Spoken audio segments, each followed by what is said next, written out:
Jai Shrimanarayan. Jai Shrimanarayan. Jai Shrimanarayan. I pay my obeisances to my spiritual master, Srimad Jagadguru Sudarshan Acharya Ji Maharaj. I pay my obeisances to Lord Sri Ramanuj. I pay my obeisances to our Purva Acharyas.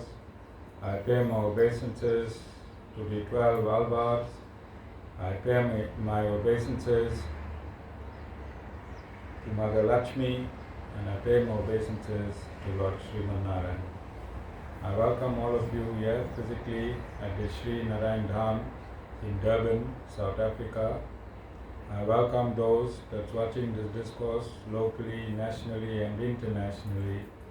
And I welcome in advance those that's going to be watching this discourse when it is posted on YouTube and the various groups from around the world subsequently. We pursue our topic, the soul, part 14. 15, 16. Part 15. 15. And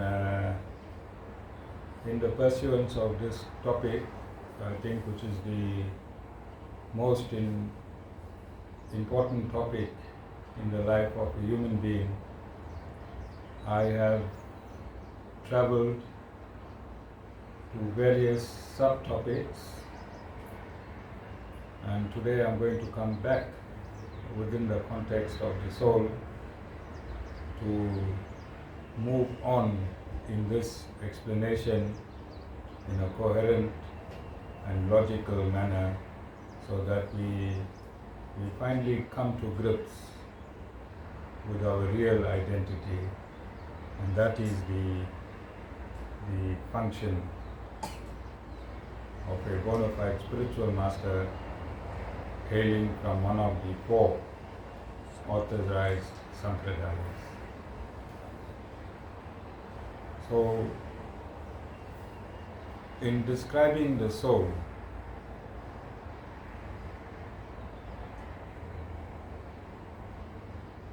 we use its attributes.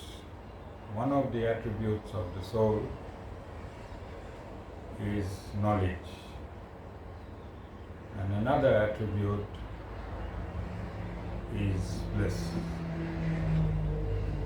And the substance that the soul is comprised of is consciousness. So wherever there is consciousness, there is a soul. The constitutional position of the soul through its attribute will be absolute knowledge and absolute bliss. And the Guru has been telling you for many years now, in hundreds of discourses, that you are the soul and not this body. But then it may sound contradictory that if I say you are the soul and the attributes of yourself is knowledge, and when I say knowledge, I mean complete knowledge, both material and transcendental. The soul knows everything. And when I say bliss, it means the absolute ecstatic stage of happiness.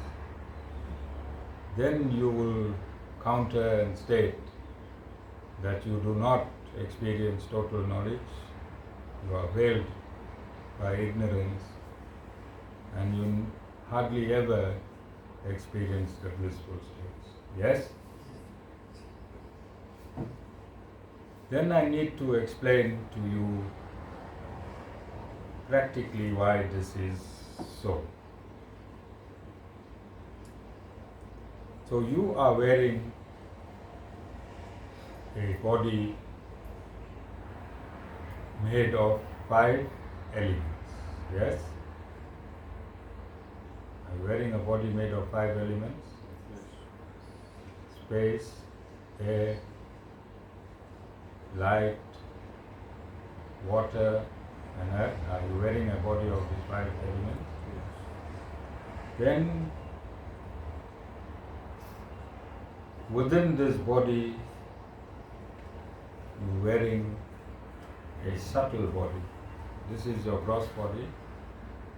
And within this body, you're wearing a subtle body. What is the difference between gross and subtle?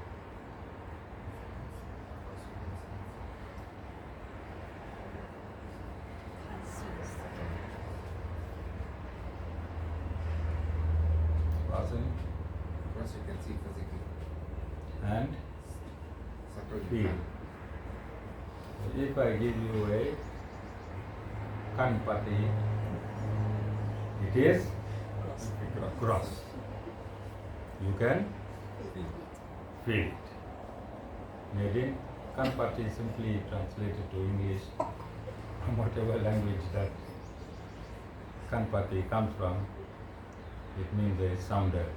It means a sounder. So if I give you a sounder across your ears, it is gross because you can feel it and also hear it. But if I give you that slap from my mind, Vasan, you won't feel it and you won't hear it because it is a subtle smack and you won't see it. You won't feel it, you won't see it, and you won't hear it.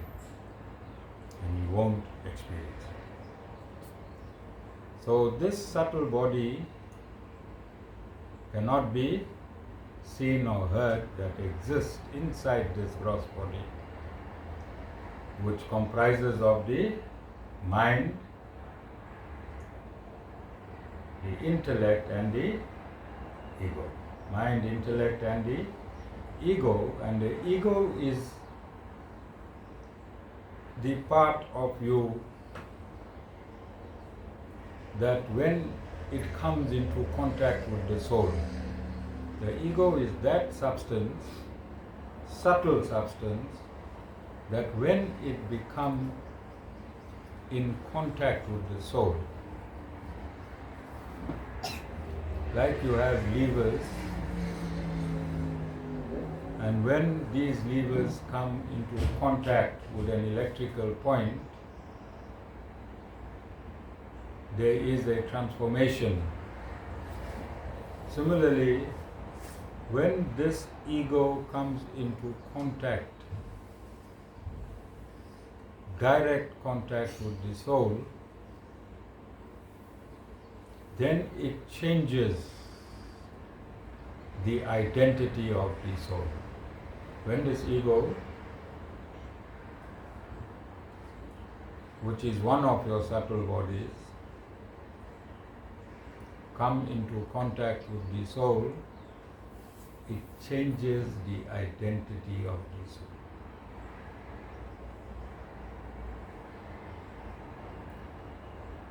And the soul, it makes the soul believe that it is the body. I'm going to try and give you an example. So when you shine light through a clear glass, the light's original identity is found on the opposite side of the glass, yes? But when you shine light through a refracted glass, you know, the glass that we use in our bathrooms and toilets,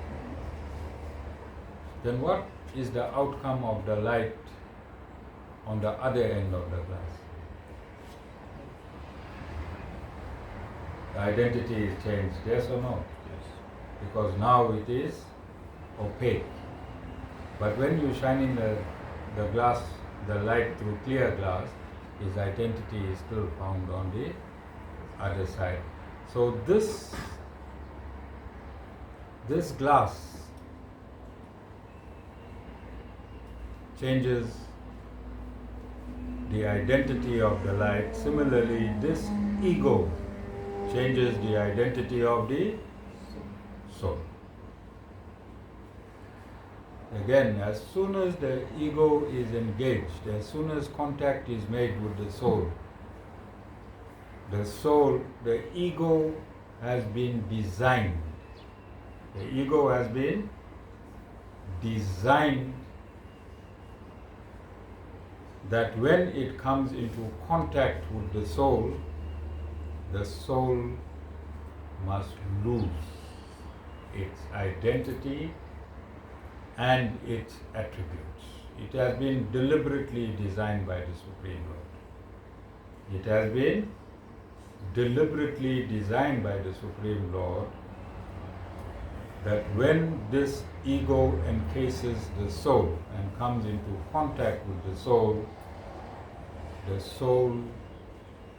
forgets itself.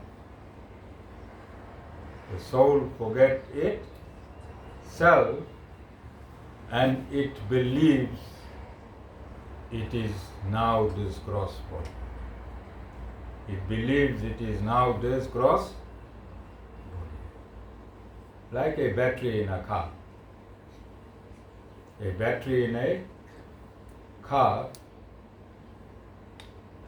when the car starts and the car is animated, if the battery thinks it is the car, is the battery correct? But the battery, when it came into contact, when the positive and the negative terminals, as soon as the battery touched the positive and the negative terminals of the car became animated through the power of the battery. Yes? But is the car the battery, or is it in every way separate and different from the car? Because all the components in a car make a car. The wheel belongs to the car. Every component in a car makes the car. The battery is an outside component. It is only used to animate the car. Yes? It is made of a different substance, is it not? It is made of water and acid, totally different from the car. Similarly, the soul is a battery that is used to animate the human body and also animate the entire universe. The job of the soul is to animate the entire universe. Can you see the universe animated? Can you see trees, plants, wind, air, leaves? All these things are now animated, is it not? Is the universe animated? Is the entire universe animated? Nobody is saying yes, nobody is saying no. Yes. I don't know whether my people Yes. are real people or zombies sitting in here. Nobody is saying anything. If I turn the camera the other way around, the world will be shocked at the attention of the people that I am giving this discourse live, not through technology. Let me see if I am still around.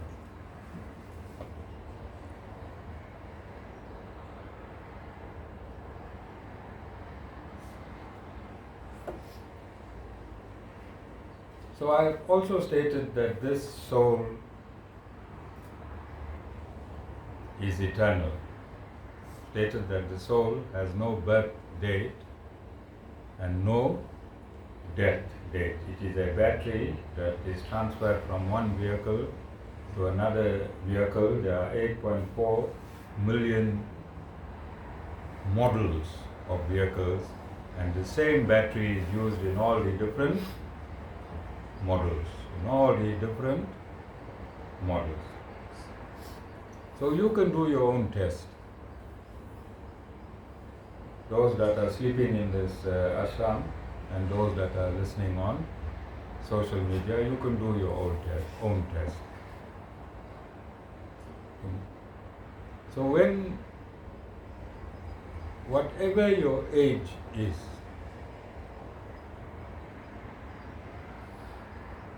you always feel you are 20. Whatever your age is, even Dhana thinks is 20. It's only when you look at the mirror and when you discover your slowness externally, then when you see your physical gross self, you see yourself aging. But when you feel yourself within, you don't feel yourself that you have grown. Yes or no? Who is feeling they have not grown? Within you, who is feeling they have not grown? Which part of you is feeling that I am still of the same age, 20? It is the soul, because the body can't feel that, as the evidence will contradict the body, because you know you are 50, you know you are 60, you know you are 70, you know that. So it is this inner feeling of the soul that keeps you at one age. Let's not use any figures.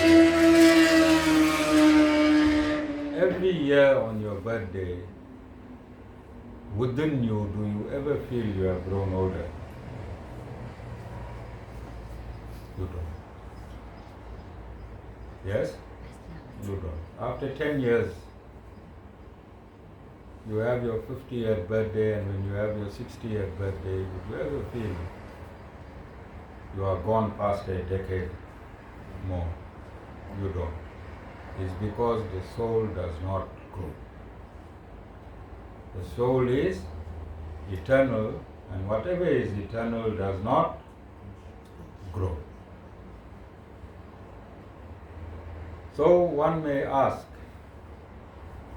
if the soul is full of bliss and knowledge, why aren't we experiencing it in this body? And they may ask such a question rightfully. And it is the job of a bona fide spiritual master hailing from one of the four authentic sampradayas. It is the job of this guru to explain to you why you are not experiencing the bliss and why you are not experiencing the knowledge. So I said the soul is a bundle of consciousness. It is like salt. Like salt. When you taste the salt on the outside, is it salty? Doesn't? You concentrate more on the whole food than the salt. But after satsang, we ask Mataji for one piece of rough salt and suck it on the outside. Then take a spoon and break that salt and suck the broken parts. What will you taste?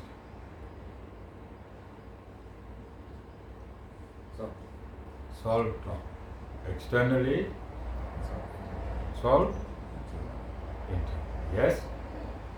So that is how consciousness should be described. That is how consciousness should be described. Consciousness exuding the body and consciousness penetrating itself. Yes? That is the soul. The soul is a bundle of consciousness. A bundle of consciousness. That part of the soul which I am trying to activate in you is that when the soul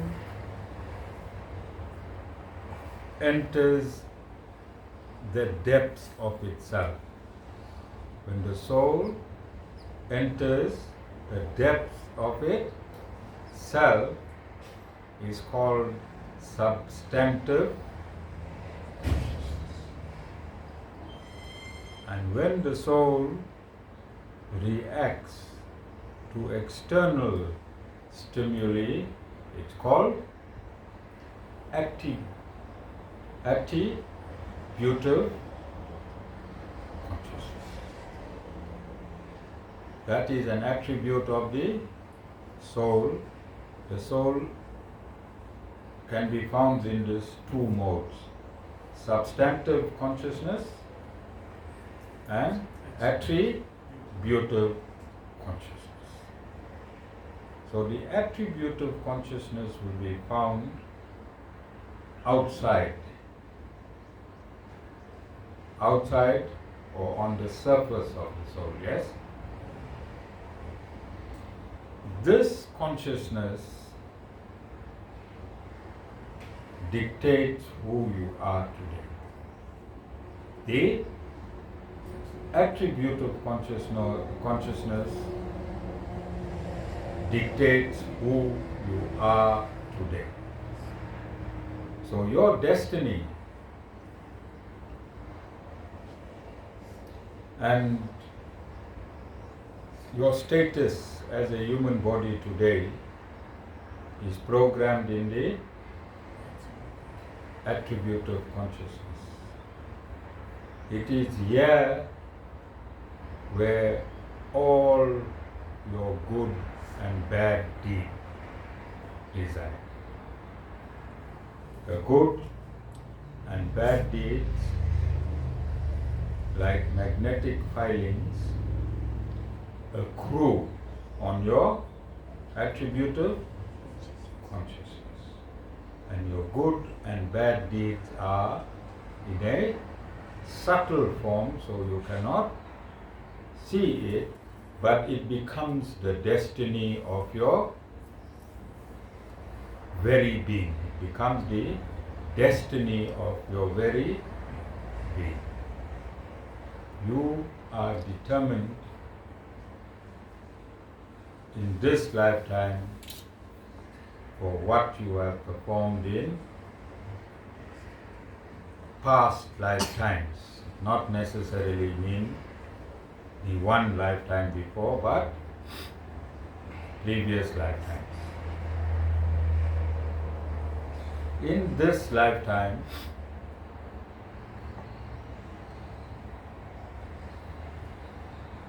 you are placed in this material condition due to your merits and demerits that is found on your attributive consciousness, which is called karma. Karma does not mean good or bad. Karma simply means actions. All actions, both good and bad. Karma simply means actions that you have accumulated in your previous lifetimes, and you have been given an opportunity to evolve in this lifetime. Evolve in this lifetime.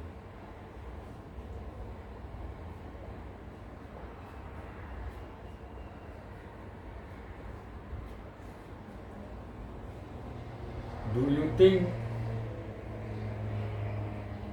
God formulates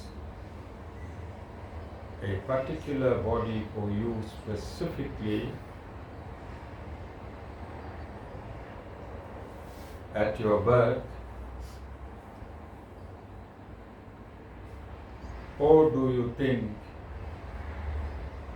that God has categorized every type of karma, and then when you are born, He inserts you into this particular frame? What do you think? person, you think God took time out. What was your date of birth? 4th May. Minus 9 months from it.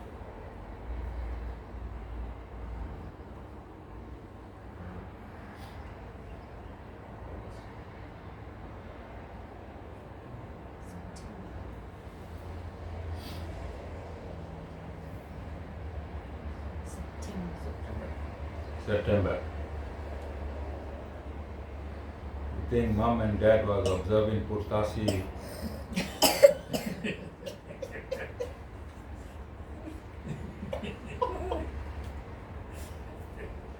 They're supposed to have been. Yes.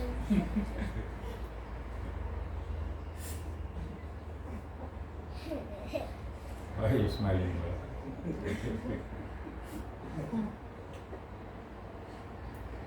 Your dad is not around, you can accuse mom now. You have one against her. Was? Yeah. And you have a genuine one against her. Yes. Do this in a family meeting with your two sisters. Watson? What do you think, boy? Good idea. Okay. You know, there's always a comeback. So, you think God formulated your personality and character in September of that year you was conceived? Or you think that character and personality is there since creation and you just fit in with your merits and demerits, you fit in the equation coherently? What you think? Let's put it in the equation. Yes, otherwise God would have been very upset, especially in Purtasi. You understand? To specifically make One way.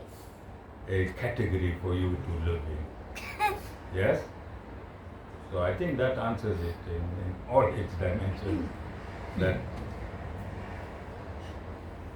whatever karmas we have, it has already been, the character, personality and destiny is already predetermined at creation. And I'm going to prove that to you. And this is why astrology and astronomy is so important. It's such an important science. Astrology and astronomy is part of the technology of the universe that has a direct influence in the life of those that are born in a particular month. Yes? Vasan? You know each planet has an influence on you. You know each planet that is dominant when you was born has either a positive influence or a negative influence in your life. Do you know that? Do you know that? It's because it has been predestined, predetermined. So for a particular person to live a particular karma,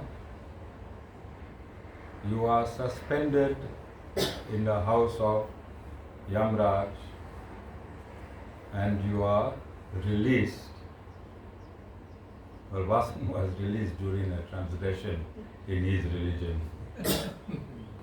Vasan, you was released during a transgression in your religion.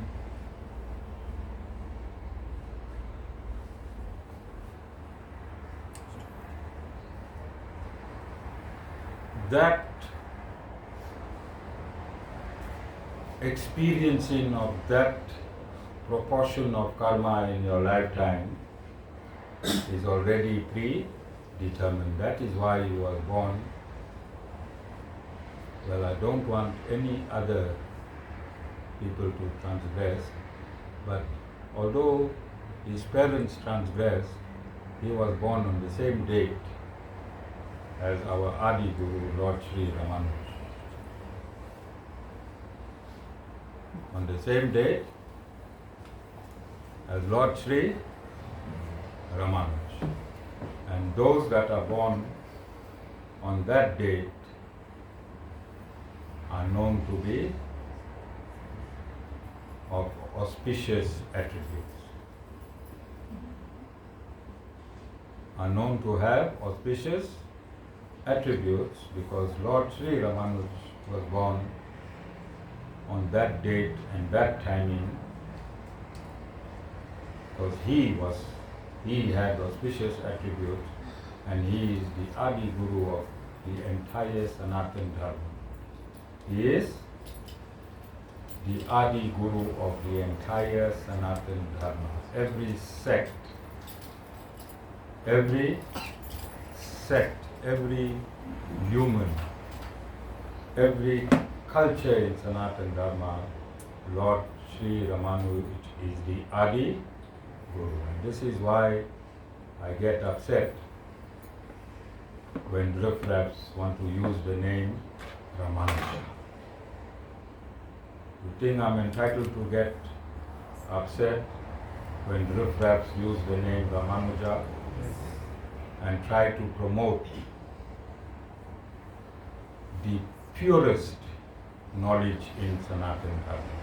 Lord Ramanuj promoted the purest transcendental knowledge in Sanatana Dharma, and when riffraffs use the name Ramanuja for their own,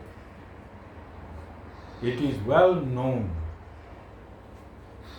in the spiritual world that Lord Sri Ramanuj is the foremost scholar of the Sri Sampradaya.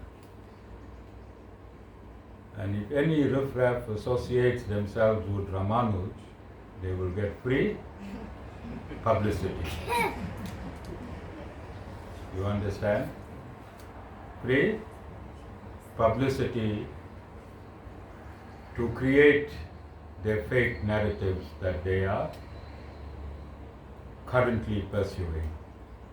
Aren't they? Somebody this morning with the surname Ramanuja was singing bhajans.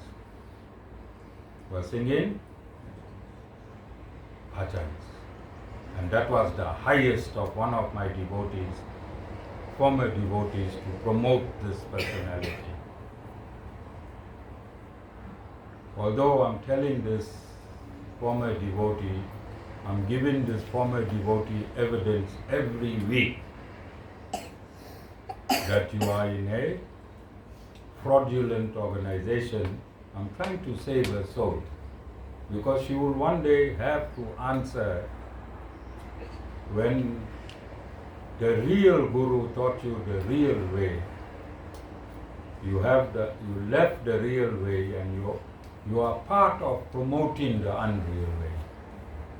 You are part of promoting the unreal way. She will be accountable. Yes or no? Yes. Because she said she is happy where she is. If you are in possession of counterfeit notes, rands, if you have 1 million rand of counterfeit notes, and the policeman tells you, destroy the notes, and if you say you are comfortable with those notes, then what it means? That you are an accessory to the fraud of the notes, aren't you? If you say you are comfortable. So, right now, and as I continue, these types of organizations, it's my duty, as it was Lord Ramanuj's duty. 1,000 years ago, he walked across India and he exposed all these riffraffs.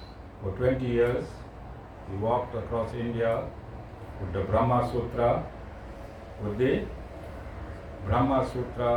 the Bhagavad Gita and the Upanishads, he opened it up to all these fake organizations. He debated with these fake organizations. And Naveed, since you know both sides, you can set up a debate. You can set up a live debate. I can go to that organization and prove them fraudulent. So what the job of a current guru is not to make anything new. All he must do is follow in the footsteps of his lineage. What is the duty of a current guru? Follow in the footsteps of his lineage. So when 1,000 years ago Lord Ramanuj exposed all these fraudulent gurus and systems created by them, am I doing the right thing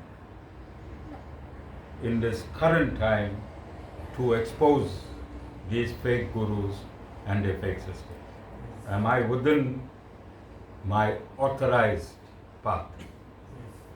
Because this is what Sanatana Dharma is about. Is it not? I must follow in the footsteps of my lineage. And my lineage is saying that not even a comma must be changed from our eternal scriptures. No human has the right to change a comma, because when Lord Ram appeared in Treta Yuga, did he change a comma?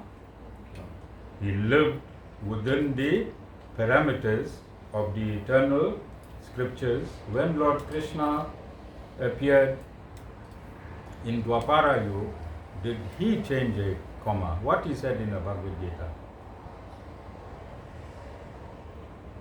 This is the same knowledge I gave to not Nirvasan, but to the sun god Visvasan. What was written there? This is the same knowledge that I gave at creation. Same knowledge I gave at creation. He is God. He is the creator. If he doesn't change a comma, then you think any human is allowed to change a comma in the eternal scriptures? You think? If God is here to live by, to show you through example of his life, to show you through example of his life. He didn't change a comma, it means nobody. And if anybody changes a comma, what it means? It's not the same. They are against the injunctions of the Supreme Lord. And if anyone is against the injunctions of the Supreme Lord, that person is it divine or demonic? Demonic. So you have this demonic system that is now operating in using the name of Lord Ramanuj, but teaching contradictory to what Lord Ramanuj taught. Teaching contradictory to what Lord Ramanuj taught. So when I have time,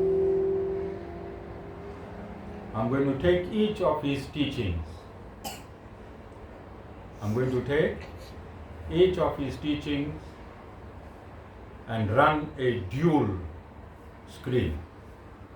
I'm going to find somebody that knows that technology. Run a dual screen, and whatever he said, I'll rebut it with Lord Ramanuj. You think it's the right thing to do? All of you think it's the right thing to do? Like 2 weeks ago, he said people cannot get happiness because they're rushing for happiness. Is that a spiritual injunction Lord Ramanuj taught? You understand? People are not getting happiness because they are rushing for happiness. That is not the philosophy of Lord Ramanuj.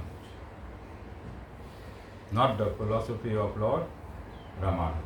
And there's hundreds of things. It just somehow is irritating my phone. He keeps appearing there. And that stupidity of his discourses cannot be attached to Lord Sri Ramanuj, because Lord Sri Ramanuj has been declared across the board as the most affluent scholar of the Sri Sampradaya. The most affluent scholar of the Sri Sampradaya. He took 60 years. How long? 60 years of his lifetime to collate all the Vedic injunctions and put them in a coherent manner, and at the same time sticking to the Guru Parampara. I don't know if you understand. He collated the knowledge, he put it together, and when he gave an exposition of that knowledge, he made sure it comes from his Guru. And all the Gurus in that lineage reaching up to Mother Lakshmi and Lord. You must also remember the story of the 12 Alvars. You all know the story of the 12 Alvars? So I am going to do discussions and discourses on the 12 Alvars and the 4,000 verses that is found in a particular composition. So if you look on my right, you have Lord Narayan there. If you look on my left, you have Lord Narayan, both on the right and left. If you look at all the symbols, somebody quickly count all the symbols who got good pure eyesight.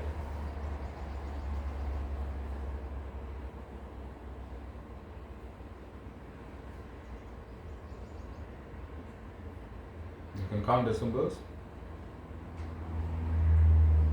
The conch, whatever he's holding in his four hands,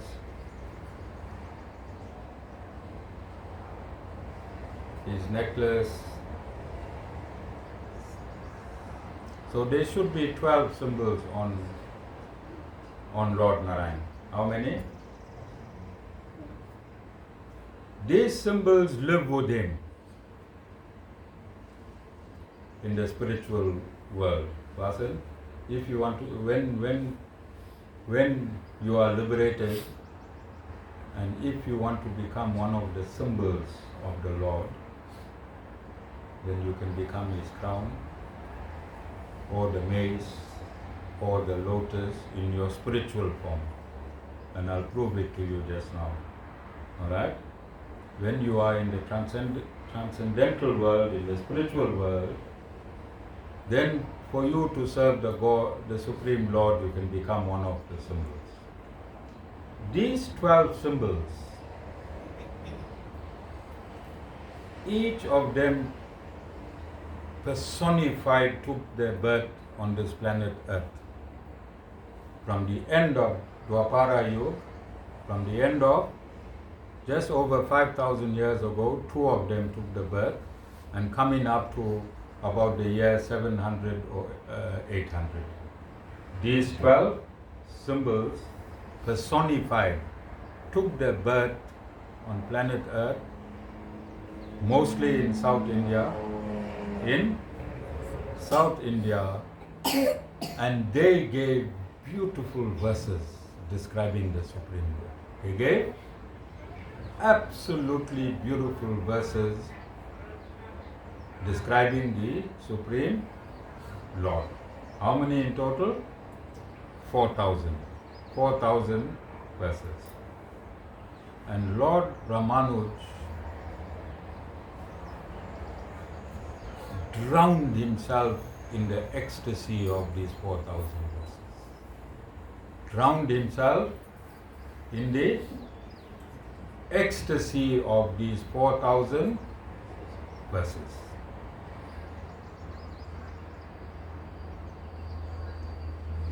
his spirituality was determined in the pool, in the nectarian pool of these 4,000 verses. But if you look at any works of Lord Ramanuj, he does not bring even one verse of these 4,000 verses when he explains the Vedic injunctions. Why you think he does not do it?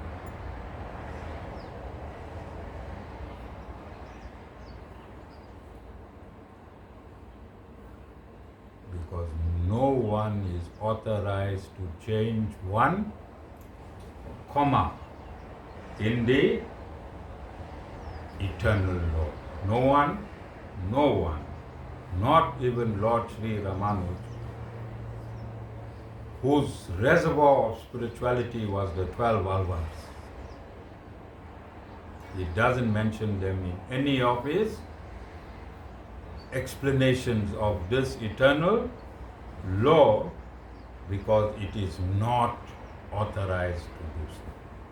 And if he is the Adi Guru, if he is the Adi Guru of Sanatana Dharma, and there is a personality today going around the world and putting this tilak on his head and stating that he is teaching Vishesh Advaita, which is a philosophy that belongs exclusively in Sanatana Dharma, in the Sri Sampradaya, and then he is messing it up by giving you an opportunity to worship 5 deities.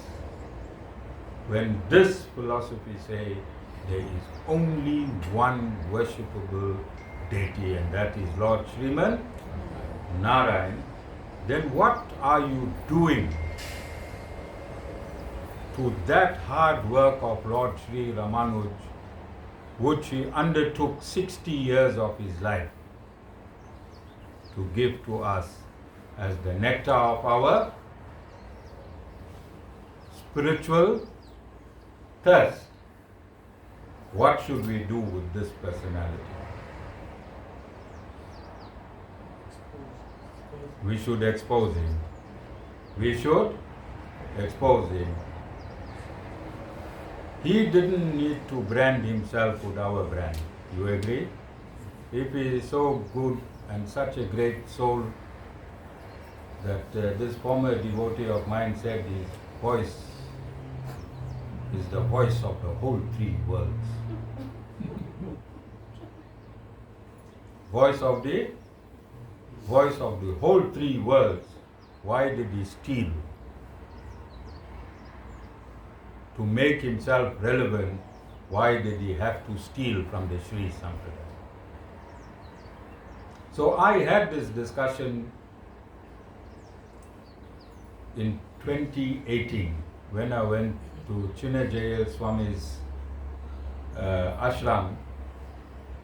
I had this discussion of this particular entity, and there were about 300 Swamis that were living in that ashram, and all said that this man is a fraud. He is fraudulent. He does not represent the Sri Sampradaya. So I got this information from the highest, or currently the world-renowned promoter of Lord Ramanuj, His Holiness Shri Shri Shri Chinnajaya Swami, where the statue of equality is in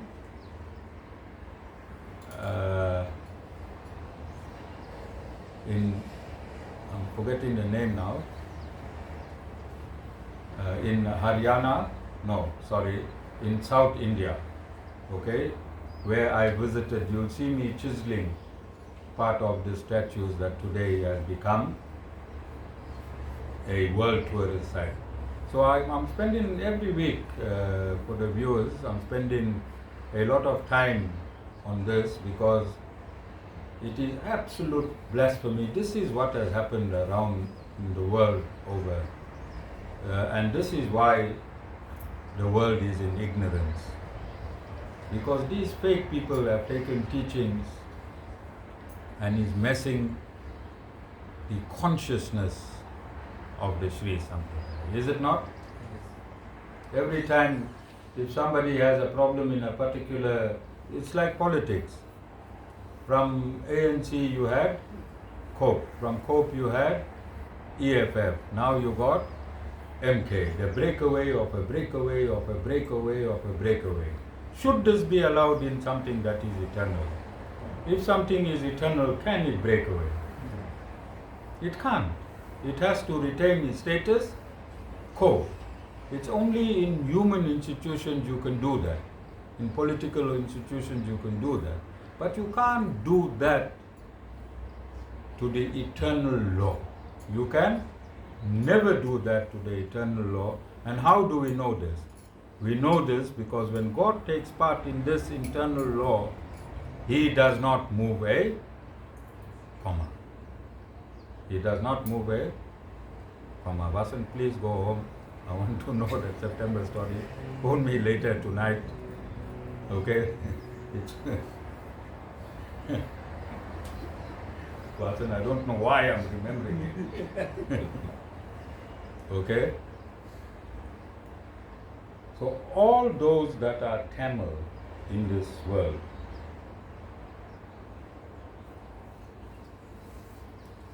and are born in May.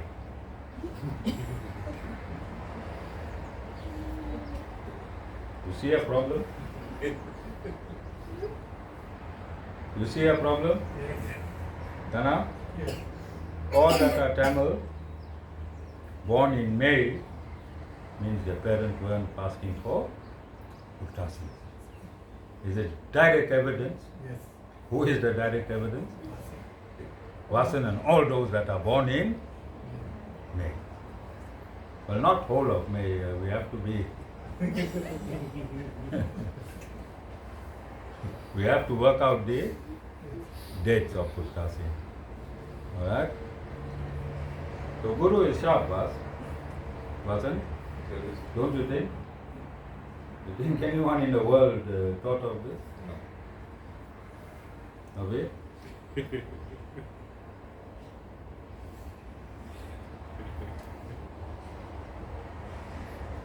So coming back to the original question of bliss, why we're not experiencing bliss and why, more specifically, why we are in ignorance. It is these type of gurus that increase your ignorance, yes or no? Yes. They are increasing your ignorance by causing confusion in a system already laid out by the Supreme Lord. Yes? So this is one of the reasons why we are in ignorance. And if you are in ignorance, how can you be in bliss? If you are in ignorance, how can you be in bliss? So I think last week as well I explained that this entire universe is a prison. Then the body itself also becomes a prison, does it not? Because you are now governed through your previous karmas,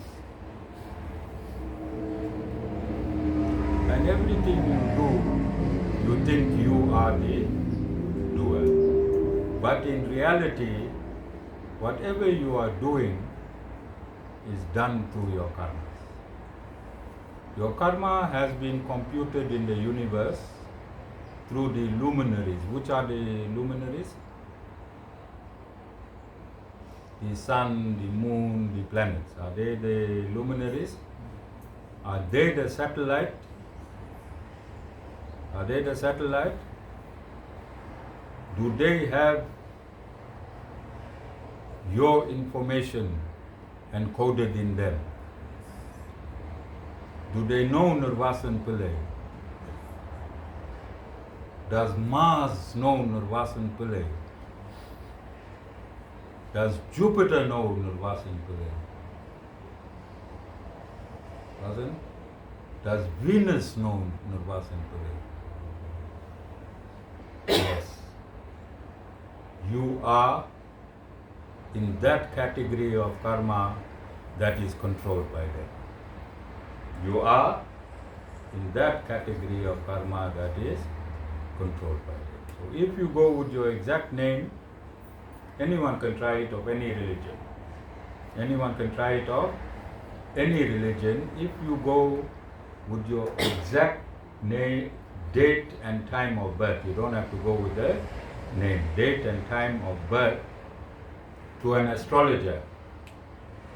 That astrologer will tell you your destiny. That astrologer will tell you your destiny. How does he plot your destiny? Through the planetary system. So you are a technology here on earth. You are a technology here on earth thinking I am so great, I am this, I am that. In reality, you are controlled from space. You are controlled from space. Everything you do, everything you say, everything you hear is already premeditated and controlled from space. And this is why in Sanatana Dharma,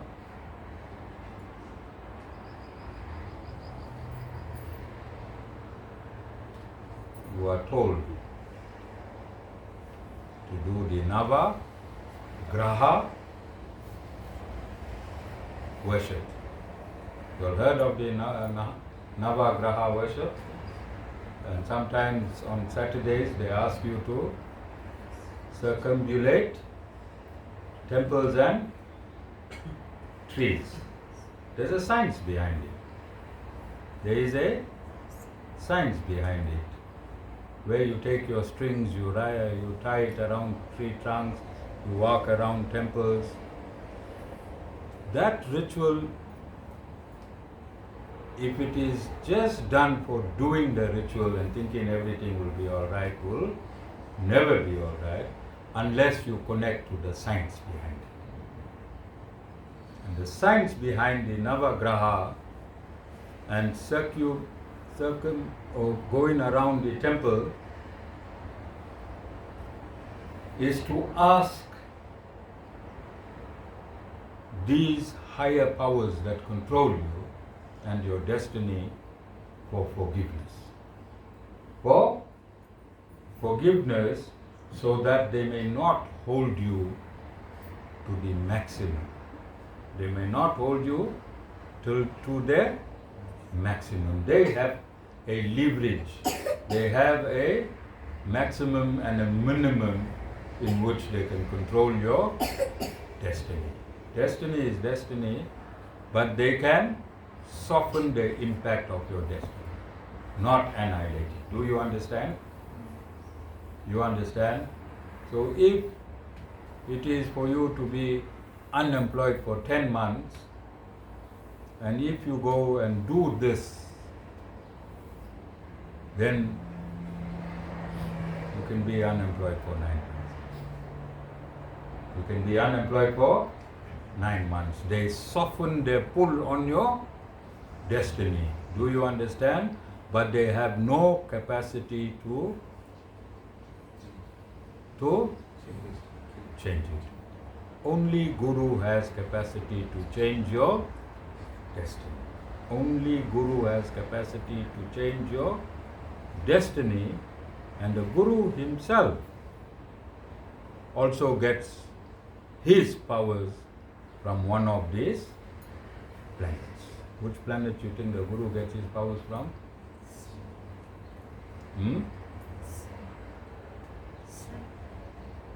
No. Do some research.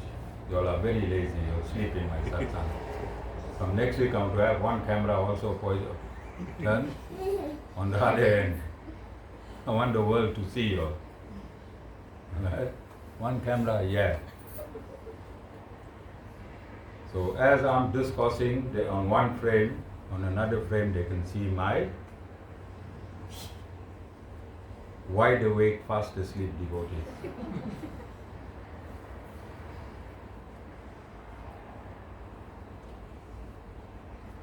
Vasan, you really took this discourse on another tangent. What? You really took this discourse on another tangent, but I want to come back. I want to come back and explain what the soul is. I'm saying you are contracted in this body, you are imprisoned in this body. When you come out of the prison, what is your true nature? When you come out of the prison of this body, what is your true nature? Now, who is the most reliable person to tell you what is your true nature? Who? Who? No. You saw what gurus are doing. You saw what gurus are doing. How gurus can tell you your true nature? They even change the color of this white into black. Got other colors too. So how can you trust a guru? Hmm? The Lord will tell you that. No. How would you know who's bona fide? If I am the only person that's attacking this person, otherwise the whole world is just taking him for happy clapping. You understand? He claps happiness into you.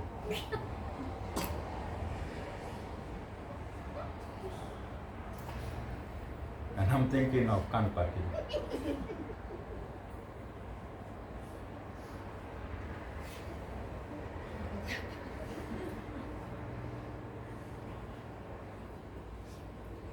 You can only know the truth through the Supreme Lord and no one else. You can only know the absolute truth through the Supreme Lord and no one. That is part of the conditions of the eternal law. And the summary of the eternal law is found in a book called Bhagavad Gita. This book took 60 years to explain 700 verses by Lord Ramanuja. How many years?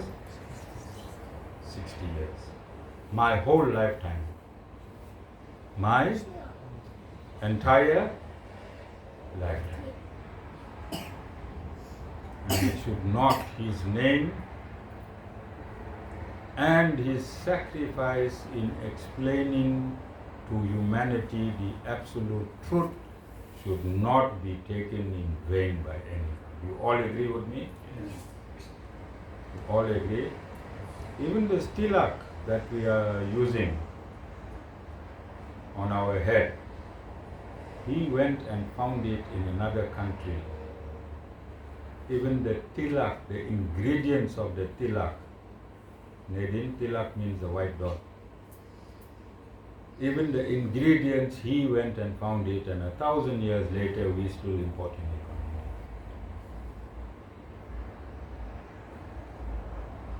it. In any of his writing is there black tilak or some other color tilaks. So he even went as far as authenticating the tilak. He went as far as authenticating this tilak,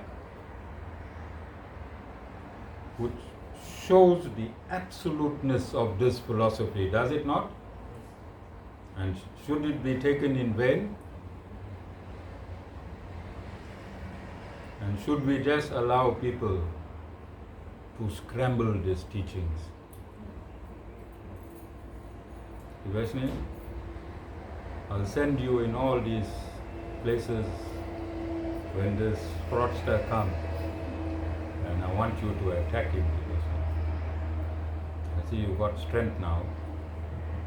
Tivashni, you must go and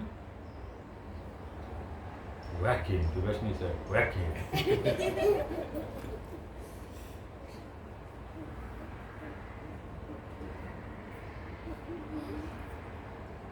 So in relation to the released soul now we are discussing, and everyone in the world wants to know who he really is. If the Guru is saying you not this body, you the soul, then is it not the interest of everyone in the world to know the characteristics of the soul? Is it not? And we getting it from the Supreme Lord Himself. This is what the Lord is saying.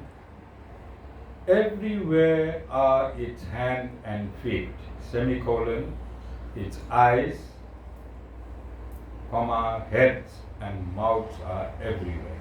Its ears are on all sides, and it exists encompassing all things. Let's understand this. So it is hard to conceive mentally if I say you are just consciousness. Vasan is already feeling hungry. How would he feed his consciousness? Does consciousness have a mouth? Does consciousness have a throat? And does consciousness have a stomach? This will be Vasan's first mental vision of a consciousness. How are you going to live without food? How are you going to live without seeing? Now Vasan is gone in the money world. How will he be able to count his rands? Because he is not this eyes. He is not this eyes. How is he going to hear? And you got your answer? This consciousness has capacity to do whatever these material senses can do. This consciousness is superior to these material senses. Let's understand this. So our material senses are sense of sight, Wasn't? Just check what mom is doing. Look and check what mom is doing. How many Ks away she is? 2 Ks. 2 Ks. Can you see what she is doing? So this sense of sight is limited. Can you hear what she's saying? I know over 50 years her voice is in you to that way. But scientifically, can you hear what she is saying now to your sister? It means your ear is limited. Can you smell what she is cooking? It means your sense of smell is limited. Can you touch her? Are you understanding what I'm saying? Are we agreeing that although we are controlled by our senses control us, yes or no? If you see 3 types of food, then your sense of sight will tell you which food you must eat. Yes? So we are controlled by our senses. If we put 3 types of music on, and we hear this heavy metal that Tivashni listens to, bang, bang, chaotic music, will we like to hear those? We'll go for a more soothing music, yes?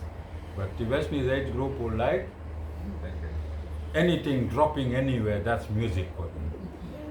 We would like the harmonium, the sitar, the guitar, yes? Controlled, good, clean, neat music. But the Westerners generation would like nuclear war, that sound all over. That is the music they would like, yes?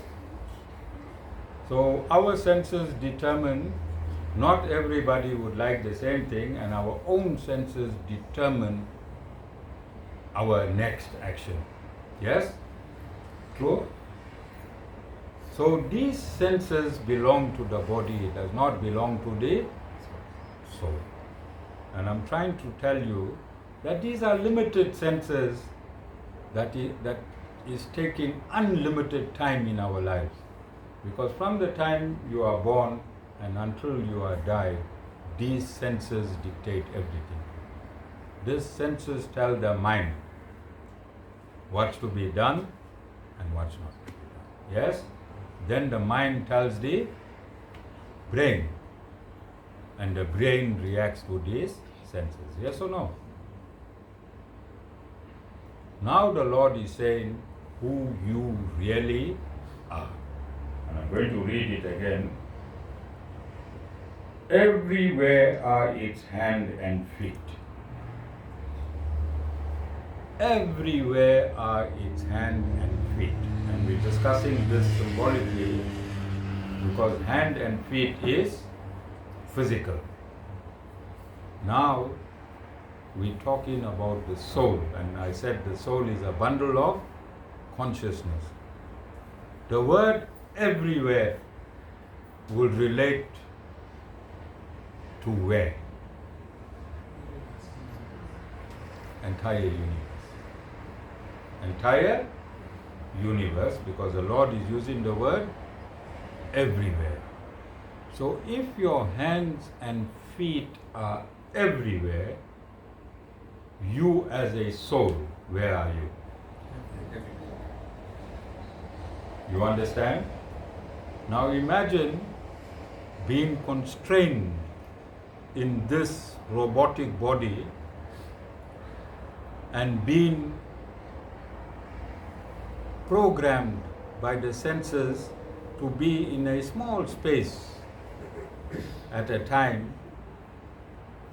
And when you are broken out of this body, you exist across the universe. Can you see the difference? Can you see the difference? Is it logical for consciousness to be everywhere? And this is my philosophy. My philosophy is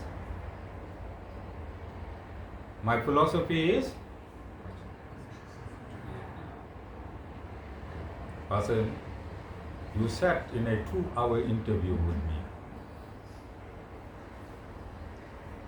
My philosophy is oneness. If the Lord is saying, everywhere are its hands and feet, its hands and feet is talking about good souls. Souls that have liberated themselves from this body, souls that have extinguished their karmas. Then if 1,000,000 souls have extinguished their karmas, are they not in oneness? Because all the souls are everywhere. Are they not equal? Now look at everywhere and look at yourself today. So Avir, where your everywhere is? Wherever? So your everywhere is from the municipality to home.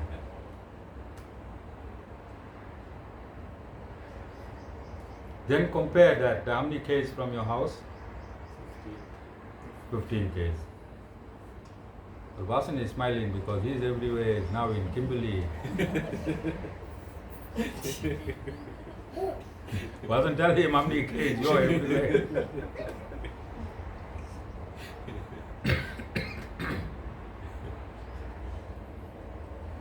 You understand? But see where your real everywhere is. Every corner of this universe. This is how powerful you, the soul, is. This is where you're supposed to be. Every corner of the universe. But what you want to do? Stay in the body. Get married, have a child, chain yourself in that marriage, and to preserve that marriage, and to preserve that wife, and to preserve a grocery list, you have to go 17 kilometers Monday to Friday. And your universe is controlled by your Mother Durga. And this big universe is controlled by the Super Mother Durga. Yes or no? Yes. Yes or no? And I'm just saying this generally, Tibeshni. Generally, I feel sorry for the people that come under Tibeshni's control as Mother Durga. I'm just saying this generally, not specifically. Alright, Tibeshni? I leave no stone unturned in my discourses. I don't know whether it's a get back discourse, wasn't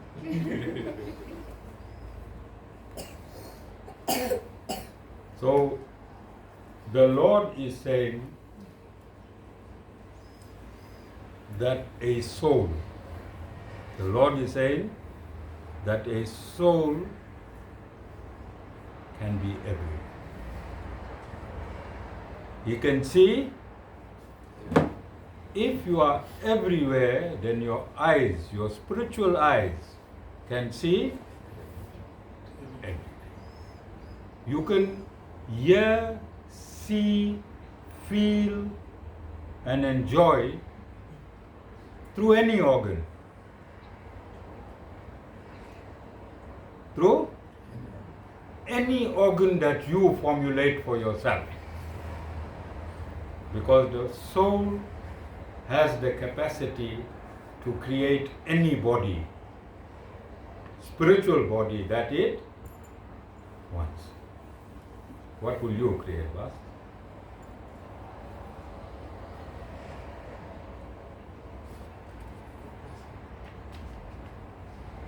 And it exists encompassing all things. And it exists encompassing all things. What does that mean? The soul exists encompassing the word all. What all things mean? Can you see how great you are? I'm serious. Can you see how great you are? Your real constitutional position is that you are everywhere at the same time. Everywhere at the same time. Your real constitutional position is that you encompass all things. But what are these things? My wife, my Suzuki, my magnums, my tint, my amplifier, my sound system, my son. Now don't worry, sir, he also thinks my father. I don't know just for the father or for the father's house, but he my father. Look at how small everything you're looking for. Avir, you think it's the greatest thing in your life. Look at how small that is. Avir, don't think, I'm speaking spiritually. When I say encompass everything, I'm not saying you can encompass everyone's wife. Okay. You can encompass. That's right. Okay, I've still got a home to go, you know. But are you understanding who you really are? Are you understanding who you really are and how this contact with the material substance called ego has changed your true reality into a perception? This material contact with the soul in its causal body,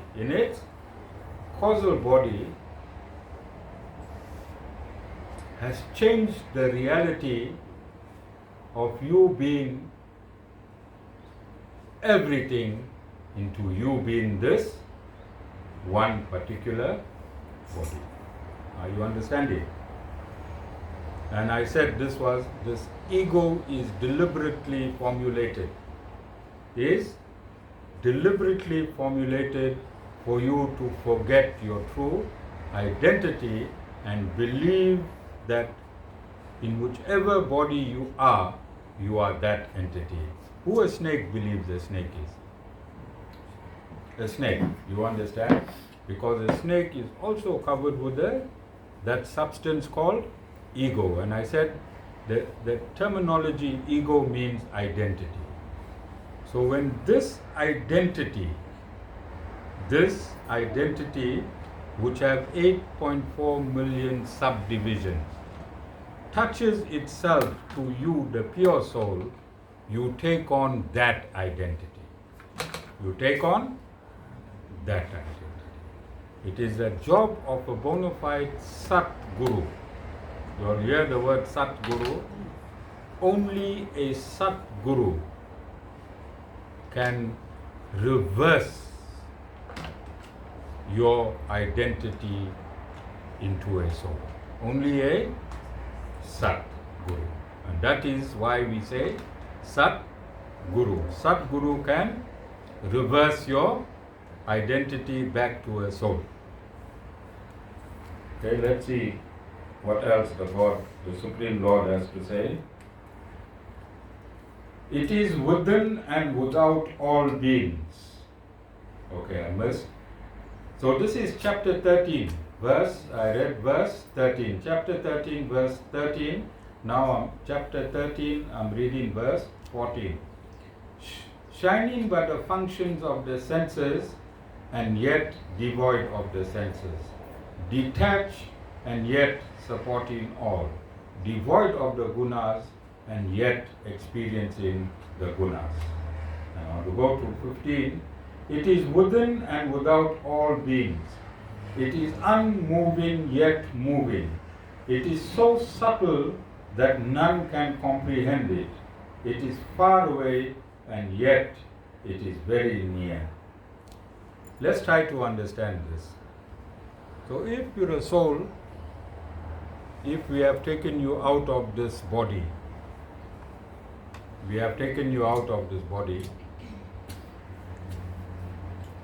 you can be in this ashram and from this ashram you can perceive the entire universe and you can teleport yourself to any part of the universe simultaneously. Do you understand? Is this difficult to understand today in technology? Right now, I can be in India through technology, yes or no? Through this phone, through my phone I can be in India. I can do a WhatsApp video call in India and can my eyes not be viewing whatever is in India through the phone? So is it difficult to understand that if a mechanical device can place me at any part of the world, then the Supreme Lord who created this entire universe, 99.9% of the science behind the creation, no human can fathom. If such a great scientist such a great scientist who created this universe, if he is stating that you can be anywhere, how can he be wrong? Because you got evidence from your phone. You don't have to go too far. So I'm also going to use your phone for you to understand your ignorance. Do you know all the functions of your phone? What percentage of the functions of your phone you are utilizing every day? 2%. Yeah, about 5%. Your phone is set to do so many thousand things. Do you know that? Without downloading apps, just your phone is set to do so many thousand things, but we just familiarize with what we want to do. Similarly, your soul is preset by God to so many thousand functions, but here you are thinking you are the body and losing your identity totally.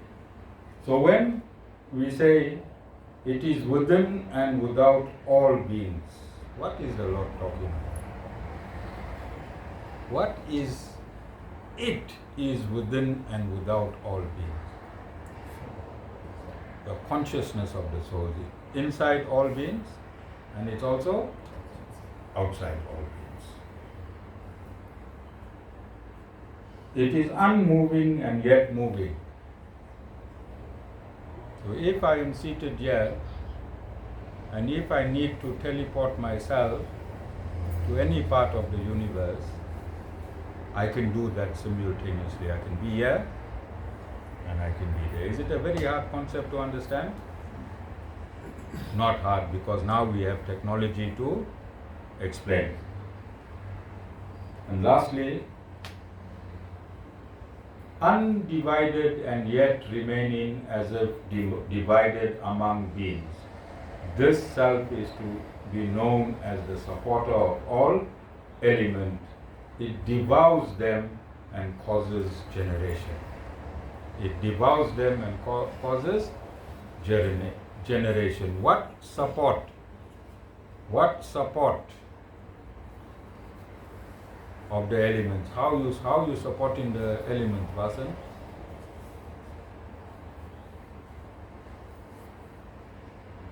Through your body. You're supporting all the elements are in your body. You have space, you have air, you have heat, especially in your stomach too. There's just no food. You know what's the temperature of your stomach inside, Vasan? How many degrees? 40. Yeah, between 38 and, how hot is 38 and 40 degrees? Do you know what acid is inside your stomach? What acid? Can you touch hydrochloric acid with your fingers?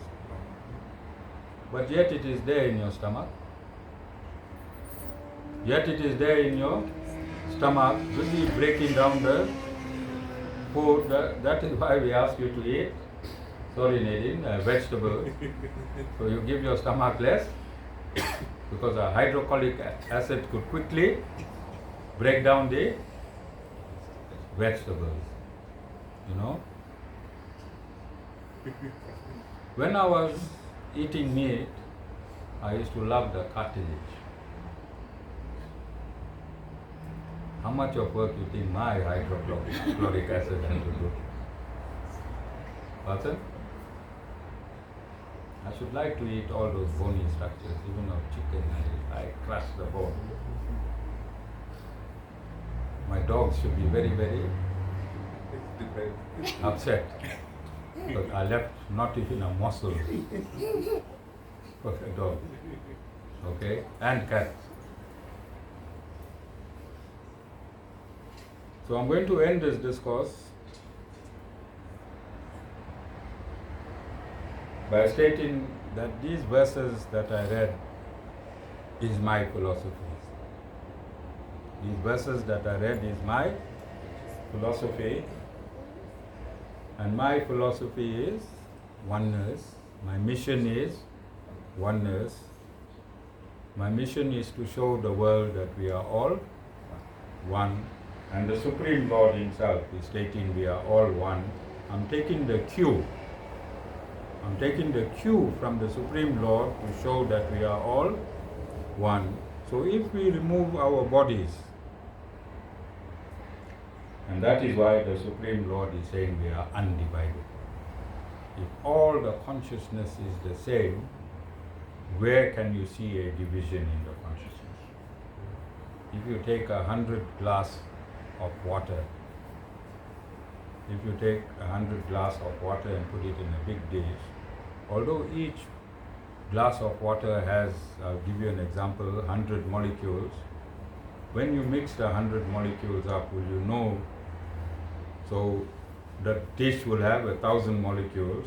The 1,000 molecules will still exist, but will you know which molecules came from which glass?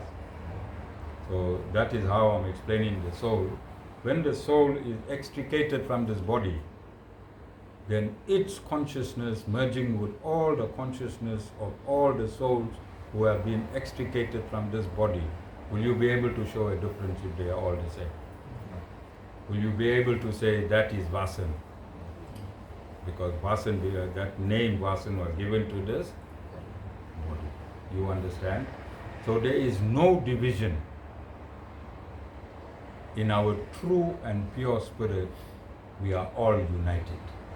And it is my job as Acharya Sham Ramanuj, and it is my job as the Sri Narayan Dham, this institution, to spend the rest of my life teaching humanity practically and coherently through practical examples like this, and break the barriers of ignorance and bring people together. This is why I don't convert. This is why it is not necessary to convert anyone, because this information belongs to all of humanity. Yes? Is consciousness not in all of humanity? Is the consciousness not the same in all of humanity? Only the body is different. Only the religion is different. Only the culture is different. But I'm going to preserve my culture. I'm going to preserve my culture and present this absolute eternal scientific knowledge through my culture, because God do not make mistake. If He inserted me in this culture, then my job is to present this scientific knowledge which has nothing to do with my culture. Knowledge is different and the culture is different, but I am presenting it through my culture and through my dressing and through my sampradaya. All of you understand? And lastly, and I think it is important, that on Thursday we had a meeting at the University of KwaZulu-Natal with one of the head researchers, Professor Moyo,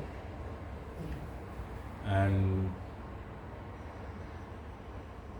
there will be 5 books on my teachings done academically from the research department of the university, and I will be lecturing spiritual science at both the branches of the University of KwaZulu-Natal, Maritzburg and Howard College, and I asked him to broaden through his people that he knows in other universities, but I think he's claiming. Okay, because he's making me sign a contract, and I have given the authority of all my discourses to now be owned by the University of KwaZulu-Natal. Whatever they do, I made it clear that I do not want any royalty. The royalty can be thrown back into the university for research and study on spiritual sciences. I've also asked the professor that I don't only want to lecture in the Department of Theology, I also want to lecture in the Department of Physical Science, Biology and Chemistry. And I want to bring a parallel to spiritual science and material science. And I think he agreed. We are going to do an agreement, and from 2025 I'll be on my way to these two universities.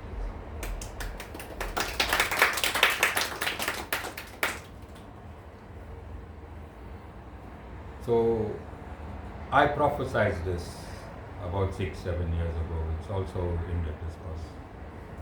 So we explained to the professor that I'm not presenting a theory. I am not presenting my work is done. I have over 800 discourses on YouTube. The evidence is there. We are the only ashram or the only religious institution in South Africa that has attained oneness practically. It's already there in the evidence. Just not in discoursing, but bringing all the races, all the political parties, all the religions, all the cultures, bringing everyone to this ashram. And I want to state this today, that generally it was the view of the Abrahamic faith that when you enter ashram, then there is idol worshipping which is demonic. Yes or no? Yes. And it is for this reason that they never attend functions. It was the gurus that were going to their places of worship. If you look in the past, you will find that gurus were going there, but they were not coming here. And I turned it around, and I did not bring any Tom, Dick and Harry and called him a Christian, and any Tom, Dick and Harry and called him a Muslim. I brought authentic leaders in Christianity, high profile leaders in Christianity, and I brought high profile leaders in Islam. And we have TikToks that have gone viral where they are standing and discussing and giving discourses in the presence of our deities. And that was never done in any part of the world. Go and look. Go and look. So, and I explained to the professor that the only reason this was possible because it's my mission. And my mission is God ordained. So, it's not that we are superior. We will never claim to be superior than any religion. Is that we can show interfaith is possible. And when interfaith becomes possible, then we can change the world. Then we can change the world. We can change governments. We can topple governments if there is a strong interfaith presence in any country. And if interfaith is established around the world, then the West will dissolve. All the shenanigans of the West will dissolve. If interfaith can start controlling the ethics and morality of individual countries, of geopolitical blocks, of continents, and of the world, every human being will be living in prosperity. Yes? So this is my philosophy, this is my mission. And I want to also state that those people that were involved in the formation of the interfaith which started here in the ashram, all of us are now involved, the very same people, in the spiritual crime prevention, which comes down from the Minister of Police to the Commissioner to every station in this country. And currently I belong to the Provincial Spiritual Crime Prevention Unit, which has a desk in almost every district. So can you see where it started? And this is only for my people. I'm not discussing this when I sit there. But if the same people which we started at the ashram has now been elevated to that level, what is logic telling? Did I not say I'm going to change the consciousness of South Africa? When I said I'm going to change the consciousness of South Africa, and I also said I'm going to break the ANC government, did I not say that? At that point in time, 57% of the South African population was voting for the ANC. It was, when I said that, it looked like it was an impossible task. Did I not get practically involved and ensure that we break the ANC below 50%? Did I not promise I'm going to get involved in breaking the ANC below 50%? Is it not there in the discourses? So this is what the professor liked, because I'm not promising him anything in the future. I've already done I've proven my oneness philosophy practically. And this is the reason why I've been given this opportunity to reach out now to the academia, because there is a huge gap. As soon as you become academic, what you want to do, Vasan, you got experiences with your two sisters. What happens to God when you get a degree?